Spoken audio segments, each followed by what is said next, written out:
सजात्म स्वरूप परम गुरु शुद्ध चैतन्य स्वामी ने नमः। रत्नत्रय के सिद्धांत सूत्र समझने का हम प्रयास करते हैं। जो सम्यक तो होता है वह मिथ्यात्व और अनंतानुबंधी कषाय का अभाव होने पर ही होता है। अवृत्ति सम्यक दृष्टि गृहस्थ के मिथ्यात्व का अभाव हुआ है तो उसके अनंतानुबंधी कषाय का भी अभाव हुआ है। मिथ्यात्व के अभाव से तो सच्चा आत्म तत्व और पर तत्व का श्रद्धान प्रकट हुआ है कि पर समय में मैं अंश मात्र भी नहीं हूं, मैं स्व समय जितना ही हूं। इसका परम तत्व का ऐसा श्रद्धान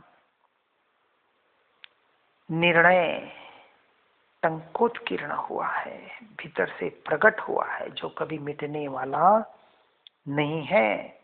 स्व पर का सच्चा श्रद्धा पर है और मैं हूं। इस तरह से अनंतानुबंधी कषाय के अभाव से विपरीत राग भाव का अभाव हुआ है और ज्ञान श्रद्धान की विपरीतता के अभाव से इसलोक परलोक मरण भय आदि सातों भयों का वहां जड़ मूल से नाश हुआ है।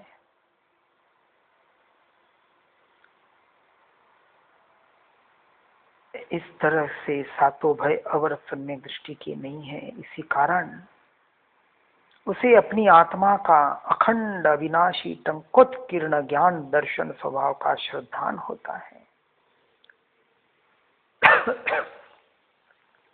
क्योंकि जब ये ज्ञात हुआ मैं अजर अमर अविनाशी तत्व, मेरा जन्म नहीं, मेरा मरण नहीं, तो मृत्यु का भय कैसा। यह निर्णय हुआ कि जड़ का परिणमन जड़ से जड़ में अचेतन तत्व में हो रहा है, मुझ में नहीं। ये कर्म के उदय मन वचन काया के परिणमन आज दिन तक मुझे छुए तक नहीं, तो मुझ में आने की तो बात ही नहीं। ऐसा जिसका पर द्रव्य पर भावों से मैं मेरापना हटा और जिसने अपनी आत्मा में मैं मेरापना स्थापित कर लिया, वही अपने स्वरूप का श्रद्धानी होता है। अनादि काल का संसारी जीव सर्वज्ञ वितराग द्वारा प्रकाशित धर्म को नहीं जानता है। इसी कारण से इसे यह भी ज्ञान नहीं है कि मैं कौन हूं, मेरा स्वरूप कैसा है, मुझे करने योग्य क्या है, मेरा हित क्या है, आराधने योग्य क्या है, मृत्यु जीवन का क्या स्वरूप है, भक्ष अभक्ष का क्या स्वरूप है, मेरा कौन, मैं किसका हूं, इत्यादि विचार रहित मोहनीय कर्मकृत अंधकार से आच्छादित हो रहे हैं और उनके अज्ञान रूप अंधकार को स्याद्वाद रूप परमागम के प्रकाश से दूर कर स्वरूप और पररूप का ज्ञान करना ही कल्याणकारी है।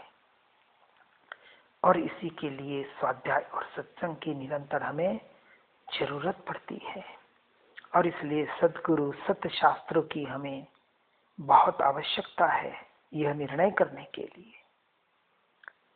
और ऐसे निर्णय के द्वारा, ऐसे स्वाध्याय सत्संग के द्वारा निज ज्ञायक स्वभाव अपने आत्म द्रव्य के आश्रय से प्रकट एक समय की निर्मल पर्याय यानी सम्यक दर्शन ज्ञान चारित्र सहित की निर्मल पर्याय एक समय की, जिसे रत्नत्रय कहा गया है, उसके फल स्वरूप केवल ज्ञान पर्याय जो ज्ञान गुण की एक समय की पर्याय है, जो महारत्न है, तो ऐसी अनंत पर्यायों का धारक ज्ञान गुण भी महारत्न है। और ऐसे ज्ञान आनंद आदि अनंत गुण रूप महान महान रत्नों का धारक ऐसा आत्मद्रव्य यानी कि मैं, ऐसा मैं तो महान रत्नों से भरा हुआ सागर ही हूं। तो उसकी महिमा का क्या कहना।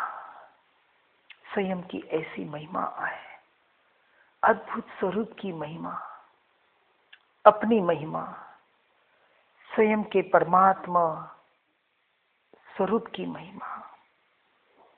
अहो, ज्ञायक स्वभाव की महिमा वचनातीत है और इसकी महिमा अपार अपार अनुभव गम्य ही है। इसलिए इसकी महिमा लाने के लिए हमें स्वपर के विवेक से इस मोह को जड़ मूल से उखाड़ के फेंक देना है, समूल इसका नाश करना है। और यह स्वपर का विवेक जिनागम के द्वारा स्वपर के लक्षणों को यथार्थतया जानकर ही करना है। क्योंकि स्वपर के यथार्थ श्रद्धान रूप तत्वार्थ श्रद्धान हो तब जीव सम्यक भी होता है। इसलिए स्वपर के श्रद्धान में शुद्धात्म श्रद्धान रूप निश्चय सम्यक्त्व गर्भित होता है। अपने स्वद्रव्य के यथार्थ स्वरूप का श्रद्धान यही सम्यक दर्शन का कारण है।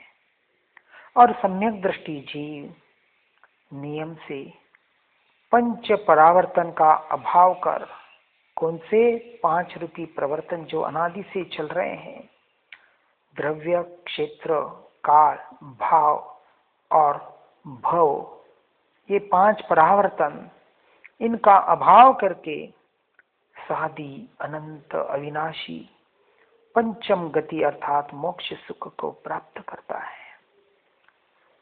जीव का स्वरूप तो अनादि अनंत है, परंतु मोक्ष मार्ग की शुरुआत सम्यक दर्शन से होती है। इसलिए उसे सादी कहा, जिसकी शुरुआत है, जिसका आदि है। लेकिन सम्यक दर्शन के बाद स्वरूप रमणता का अंत नहीं है, इसलिए वो अनंत है। ऐसे अविनाशी अनंत स्वरूप को प्राप्त करने का सौभाग्य सम्यक दृष्टि को होता है। क्योंकि स्वयं के लक्ष्य से सम्यक दर्शन पाया है तो अपने स्वभाव से बाहर कैसे जाए, उसे वहां रुचि ही नहीं होगी परद्रव्य और प्रभावों में। इसलिए 31 सागर से अधिक आयु के धारक, 9 अनुदिश और 5 अनुत्तर, ऐसे 14 विमानों में उत्पन्न होने वाले देवों के परावर्तन अर्थात पंच परावर्तन नहीं होता, क्योंकि वे सब सम्यक दृष्टि जीव ही है। निकट मोक्षगामी जीव है। सम्यक दृष्टि जीव कुगतियों में नहीं जाता है। यदि कदाचित वह जाता भी है तो इसमें सम्यक्त्व का दोष नहीं, इससे वह पूर्वकृत कर्म का ही क्षय करता है। जो सिद्ध हो चुके हैं, भविष्य में होंगे और वर्तमान में होते हैं, हो रहे हैं, वे सब निश्चय सम्यक दर्शन से यानी स्वसंवेदन प्रत्यक्ष अपनी आत्मानुभूति से आत्मदर्शन से ही सिद्ध हुए हैं। यह भ्रांति रहित होकर समझो। अनादि काल की भ्रांति को मिटाना है, इसलिए चारित्र के पहले इस दर्शन मोह पे हमें काम करना है। तत्वों की सम्यक अर्थात सच्ची श्रद्धा का नाम अथवा विपरीत अभिनिवेश रहित प्रयोजनभूत जीव आदि पदार्थों का यथार्थ श्रद्धान, यही वास्तविक सच्चा सम्यक दर्शन है।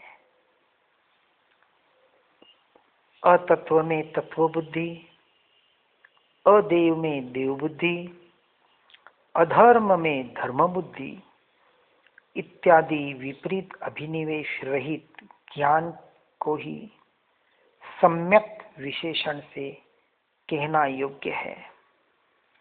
और ऐसे अब विपरीत अभिनिवेश रहित, वहां से हटकर प्रयोजनभूत ऐसे अपने जीव तत्व का आलंबन लेकर जो निरंतर उसी में आगे बढ़ने का पुरुषार्थ करता है, वही सम्यक दृष्टि जीव सम्यक चारित्र के द्वारा मोक्ष का अधिकारी बनता है। भूतार्थ नय के विषयभूत यानी शुद्ध समयसार शब्द से वाच्य समय का सार, आत्मा का सार, भाव कर्म, द्रव्य कर्म, नो कर्म आदि समस्त पर द्रव्यों से भिन्न परम चैतन्य विलास लक्षण स्वशुद्धात्मा ही उपादेय है। ऐसी जिसकी पूर्णतः रुचि है, वही सम्यक दर्शन का अधिकारी है। और कहते हैं, द्रव्य गुण पर्याय के भेद का लक्ष्य छोड़कर अभेद स्वभाव की ओर झुकने पर कर्ता कर्म क्रिया के भेद का विभाग क्षय होता है। यानी जो कुछ भी पढ़ना है, सुनना है, किस लिए? विद्वान पंडित बनने के लिए नहीं, वैरागी बनने के लिए। भणे लो भूली जाजे, सब कुछ पढ़कर भी भूलना है। क्यों? पढ़कर अपने स्वयं को पढ़ने के लिए। भेद प्रभेद, नए निक्षेप प्रमाण, जीव स्थानक, मार्गणा स्थानक, गुण स्थानक, सब कुछ जानना किस लिए? अपने तत्व का निर्णय करने के लिए। फिर इन सब से छूटकर, इन भेदों का भी लक्ष्य छोड़कर अभेद स्वभाव की ओर झुकने पर जो कर्ता कर्म क्रिया के भेद का विभाग क्षय होता है और जीव निष्क्रिय चिन्मात्र भाव को प्राप्त होता है, वही सच्चा सम्यक दर्शन है। और ऐसे सच्चे सम्यक दर्शन की हमें प्राप्ति करनी है। इसलिए अपने ही आत्म स्वरूप का जो परिचय पाता है और कभी संदेह नहीं उपजता, कौन सा संदेह? मैं आत्मा हूं या नहीं, मुझे सम्यक दर्शन हुआ या नहीं, केवल ज्ञान मोक्ष होगा या नहीं, ऐसा जिसे अंश मात्र भी अब संदेह न रहा, संशय न रहा, और ऐसा जीव छल कपट रहित वैराग्य भाव में निरंतर रहता है, पर द्रव्य पर भावों से अलिप्त रहकर एकमात्र आत्मरमणता का ही प्रयास और पुरुषार्थ करता है। यही सच्चे सम्यक दर्शन का चिन्ह यानी लक्षण है।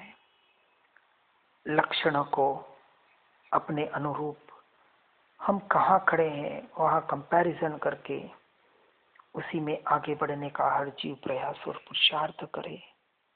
इसी भावना के साथ ओम नमः।